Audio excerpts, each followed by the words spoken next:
C'est pas vraiment une question, c'est plutôt une intervention générale sur le texte de loi. Parce que, en fait, depuis 2012, il y a eu 6 lois antiterroristes qui ont été présentées à l'Assemblée nationale. Nous avons donc ici la 7e.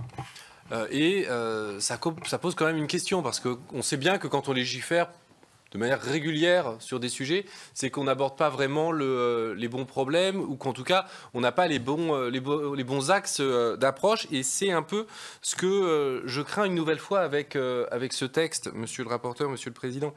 Parce que j'ai vraiment l'impression qu'on est encore dans, d'une certaine manière, de l'affichage, et notamment la pérennisation dans l'état de droit des mesures d'exception de l'état d'urgence, et donc d'éviter une nouvelle fois de poser les vraies questions qui nous semblent pertinentes pour lutter contre la commission d'actes terroristes, notamment celle des moyens financiers et humains qui sont accordés aux services de renseignement, celle de la traque de l'argent, de la finance de ces actes terroristes, notamment dans le cadre des paradis fiscaux, celle des alliances stratégiques que la France a développées avec des États qui encouragent la commission d'actes terroristes, ou encore la participation de la France à la déstabilisation de régions entières du fait de décisions prises par des présidents de la République sans contrôle du Parlement, en dépit de l'article 35 de la Constitution.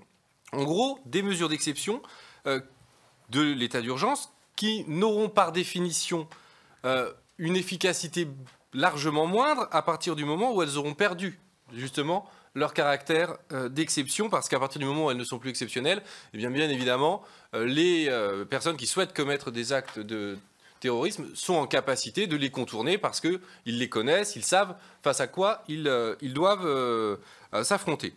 De même, un bilan des mesures d'exception qui sont passées dans le droit commun, notamment aux États-Unis après les attentats du 11 septembre, montre que les facilités données à l'exécutif sont inefficaces, voire contre-productives, parce qu'elles offrent une victoire morale à nos adversaires, en revenant sur notre état de droit. Elles sont dévoyées pour criminaliser ou entraver l'action syndicale, la défense de l'environnement, voire d'autres mobilisations qui sont nécessaires à la vie démocratique.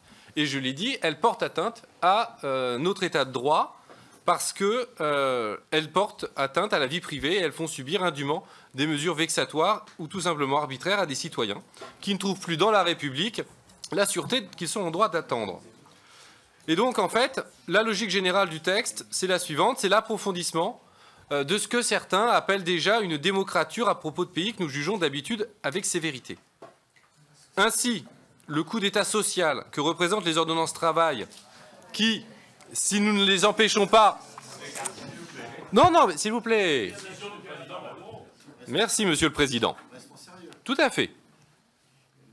Le coup d'État social que représentent les ordonnances travail feront vivre les salariés dans la crainte de l'arbitraire d'un licenciement abusif, jamais véritablement puni. Et de la même manière, ce texte continue de saper l'état de droit, à cause duquel, précisément, nous sommes visés par nos ennemis. Laissez-moi conclure en vous adressant l'avertissement d'un penseur insoupçonnable à vos yeux, le libéral Benjamin Franklin, qui dit que lorsque l'arbitraire frappe sans scrupule les hommes qui lui sont suspects, ce n'est pas seulement un individu qu'il persécute, c'est la nation entière, qu'il indigne d'abord et qu'il dégrade ensuite. L'arbitraire est dangereux pour un gouvernement considéré sous le rapport de son action, car, bien qu'en précipitant sa marche, il lui donne quelquefois l'air de la force, il ôte néanmoins toujours à son action la régularité et la durée. Merci.